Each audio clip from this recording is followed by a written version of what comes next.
سورۃ الانفال کے وہ حقائق جو اکثر لوگ جانتے نہیں، اور یہ صورت کب نازل ہوئی، کہاں نازل ہوئی تھی، اور اس میں کن کن واقعات کا ذکر کیا گیا ہے، تو آئے جانتے ہیں۔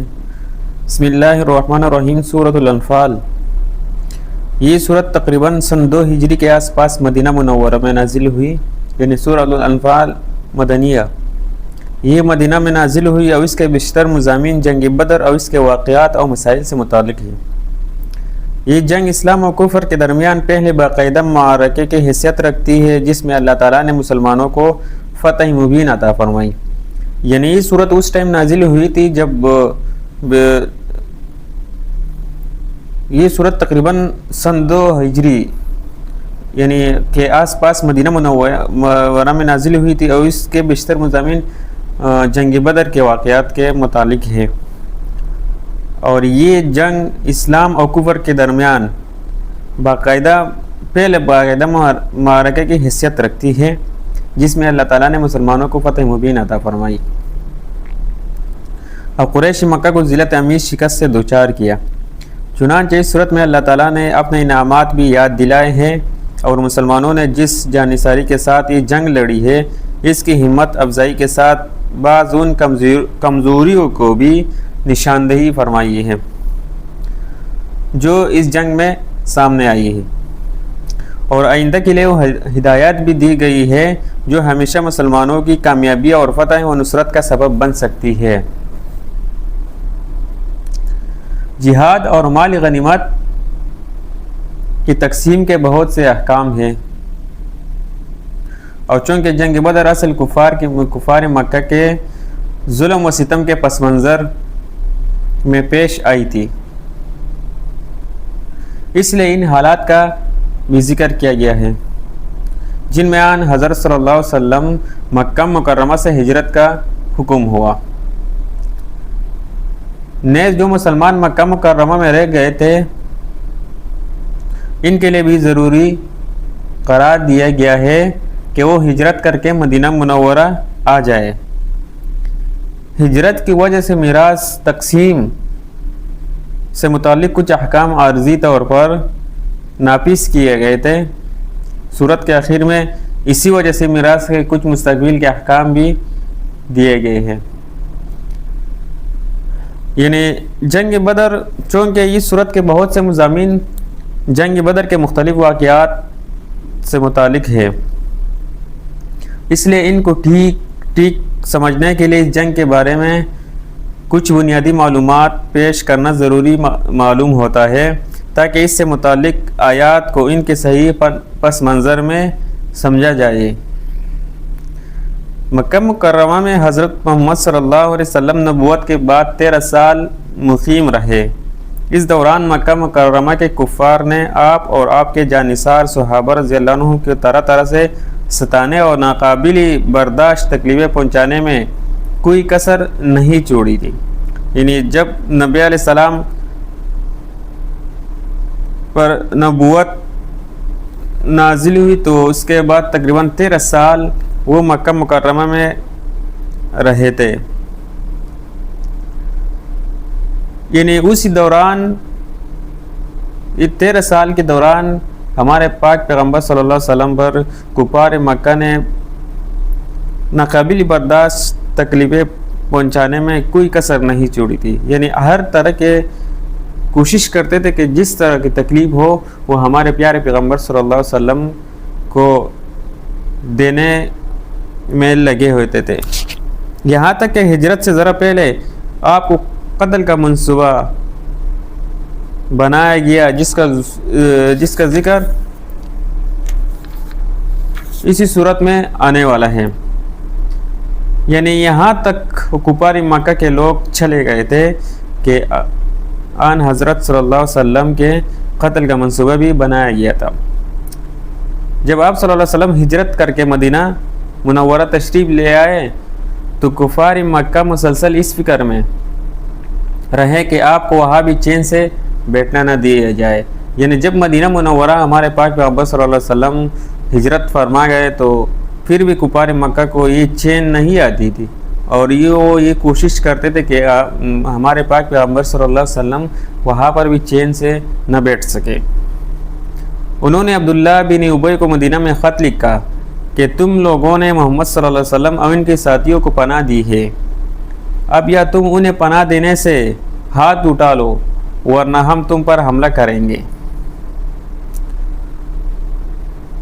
انصار میں سے اوس کے قبیلے سردار حضرت سعد بن معاذ ایک مرتبہ مکہ مکرمہ گئے تو عین طواف کے دوران ابو جہل نے ان سے کہا کہ تم نے ہمارے دشمنوں کو پناہ دے رکھی ہے، اگر تم ہمارے ایک سردار کی پناہ میں نہ ہوتے تو زندہ واپس نہیں جاتے۔ یعنی جب حضرت سعد بن معاذ مکہ مکرمہ گئے تو وہاں پر ابو جہل ان کے وہاں پر ابو جہل نے ان کو یہ یہاں تک بتایا کہ ہمارے دشمنوں کو آپ نے پناہ دی، یا تو ان سے ہاتھ اٹھا لے ورنہ ہم تم پر حملہ کریں گے۔ لیکن وہاں بھی انہوں نے یہ بولا کہ آپ ایک سردار کے پناہ میں نہ ہوتے تو ہم بھی آپ کو یہاں سے واپس زندہ نہیں چھوڑتے، جس کا مطلب یہ تھا کہ اگر آئندہ مدینہ منورہ کا کوئی آدمی بھی مکہ مکرمہ آ گیا تو اسے قتل کر دیا جائے گا۔ حضرت سعد بن معاذ رضی اللہ عنہ نے اس کے جواب میں ابو جہل سے کہہ دیا اگر تم ہمارے آدمی کو مکہ مکرمہ آنے سے روکو گے تو ہم تمہارے لیے سے بھی بڑی رکاوٹ کھڑے کر دیں گے۔ یعنی مکہ مدینہ منورہ سے جو بھی ہمارے لوگ آئیں گے، اگر آپ اس کو مکہ مکرمہ نہیں چھوڑیں گے تو پھر یہ آپ لوگوں کے جو لوگ آئیں گے وہاں تو ہم انہیں بھی نہیں چھوڑیں گے۔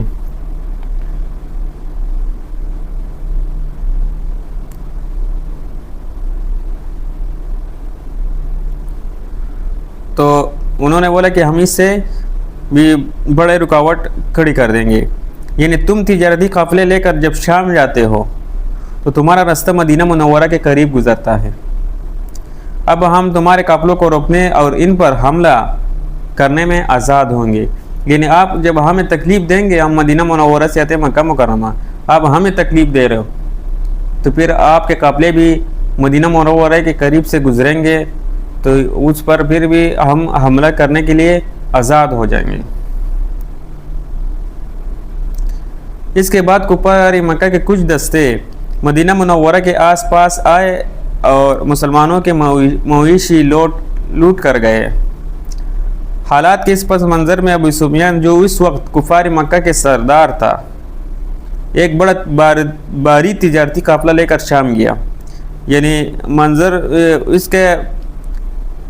اس ٹائم کچھ لوگ آئے جو مدینہ منورہ کے قریب آئے اور مسلمانوں کے مویشی لوٹ کر گئے۔ اس قافلے میں مکہ مکرمہ کے ہر مرد عورت نے سونا چاندی جمع کر کے تجارت میں شرکت کی غرض سے بھیجا تھا۔ یہ قافلہ شام سے 100% نفع کما کر واپس آ رہا تھا۔ یہ قافلہ 1000 اونٹوں پر مشتمل تھا اور 50,000 دینار گھنیوں کا سامان لا رہا تھا، اور اس کے ساتھ 40 مسلح افراد اس کی حفاظت پر متعین تھے۔ یعنی جب حضرت صلی اللہ علیہ وسلم کو اس قافلے کا واپسی کا پتہ چلا تو حضرت سعد بن معاذ کے چیلنج کے مطابق آپ صلی اللہ علیہ وسلم نے اس قافلے پر حملہ کرنے کا ارادہ فرمایا۔ یعنی وہاں پر جو ابو جہل نے اس کو چیلنج دیا تھا کہ آپ کو ہمیں نہیں چھوڑیں گے، اور انہوں نے بھی واپسی میں یہ کہا کہ اگر آپ ہمارے بندوں کو مکہ مکرمہ میں آنے کو نہیں چھوڑیں گے تو پھر جب آپ کے لوگ وہاں آئیں گے ہم اس سے زیادہ رکاوٹ کھڑی کر دیں گے، اور اس کے لیے باقاعدہ سپاہیوں کی بھرتی کا موقع نہیں تھا۔ اس لیے وقت پر جتنے صحابہ تیار ہو سکے، ان کی تعداد 313 تھی، کل 17 اونٹ اور گھوڑے تھے، 60 زرہیں تھی۔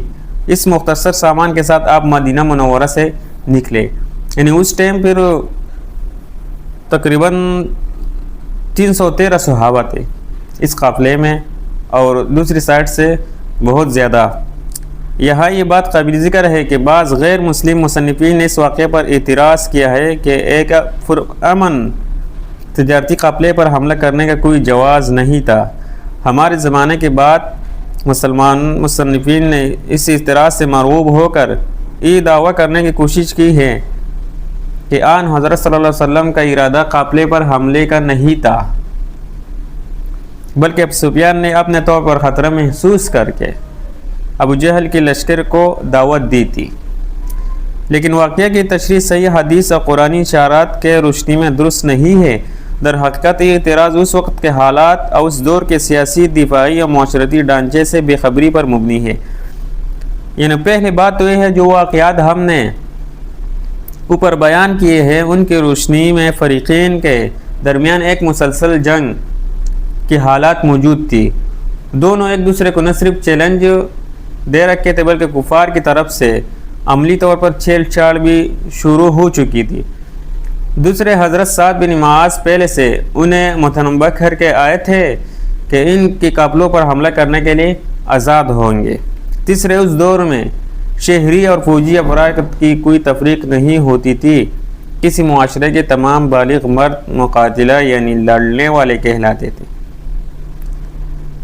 چنانچہ قافلے کی سرکردگی ابو سفیان نے ہاتھ میں تھی جو اس وقت آن حضرت صلی اللہ علیہ وسلم کے کھلے دشمن تھے، اور اس کے ساتھ 40 مسلح افراد میں سے ہر ایک قریش ان کے لوگوں میں سے تھا جو مسلمانوں کو ستانے میں پیش رہتے تھے اور مسلمانوں کے خلاف جنگ کی تیاری کر رہے تھے۔ اور یہ قافلہ بھی اگر کامیابی سے مکہ مکرمہ پہنچ جاتا تو قریش کی جنگی طاقت میں بڑے اضافے کا سبب بنتا۔ ان حالات میں اس کو ایک پرامن تجارتی قافلے پر حملہ قرار دینا اس وقت کے حالات سے ناواقفیت یا محض عناد کا کرشمہ ہے، اور اس کی وجہ سے ان واقعات کا انکار کرنا کسی طرح سے درست نہیں جو صحیح احادیث سے ثابت ہوا۔ بہرحال جب ابو سفیان کو آپ کے ارادے کا اندازہ ہوا تو اس نے ایک تو تیز رفتار ایلچی ابو جہل کے پاس بیچ کر اس واقعے کی اطلاع دی اور اسے پورے لاؤ لشکر کے ساتھ آپ پر حملہ کرنے کا مشورہ دیا۔ تو دوسری طرف اپنے قافلے کا راستہ بدل کر کے بحر احمر کے ساحل کی طرف نکل پڑے تاکہ وہاں سے چکر کاٹ کر مکہ مکرمہ پہنچ جائے۔ ابو جہل نے اس موقع کو غنیمت سمجھ کر ایک بڑا لشکر تیار کیا اور لوہے میں غرق ہو کر مدینہ منورہ کی طرف روانہ ہو گیا۔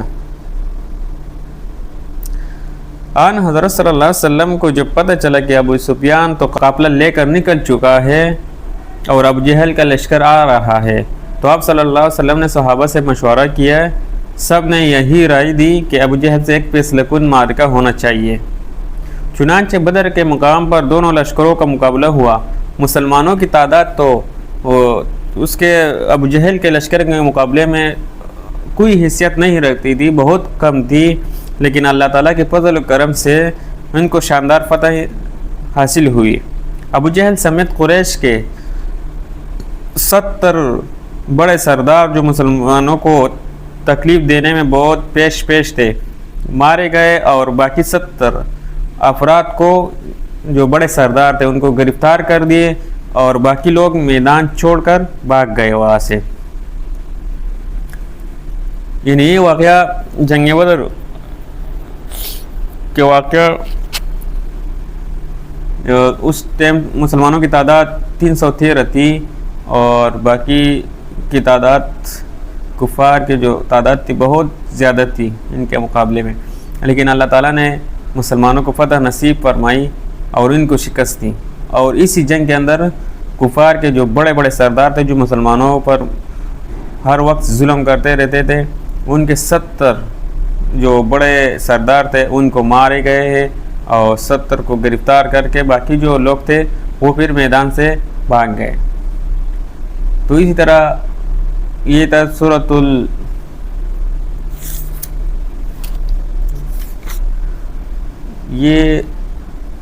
سورۃ الانفال، جو اس کے اندر یہ واقعہ ذکر کیا گیا ہے جنگ بدر کا، اور اسی طرح اگلے بھی صورتوں کو تفسیر اور ان کے تعارف جاننے کے لیے ہمارے اس چینل کو سبسکرائب کرتے جائیے تاکہ آئندہ آنے والے ویڈیو بھی آپ کو ٹائم پر مل سکے۔ وآخر دعوانا الحمدللہ رب العالمین۔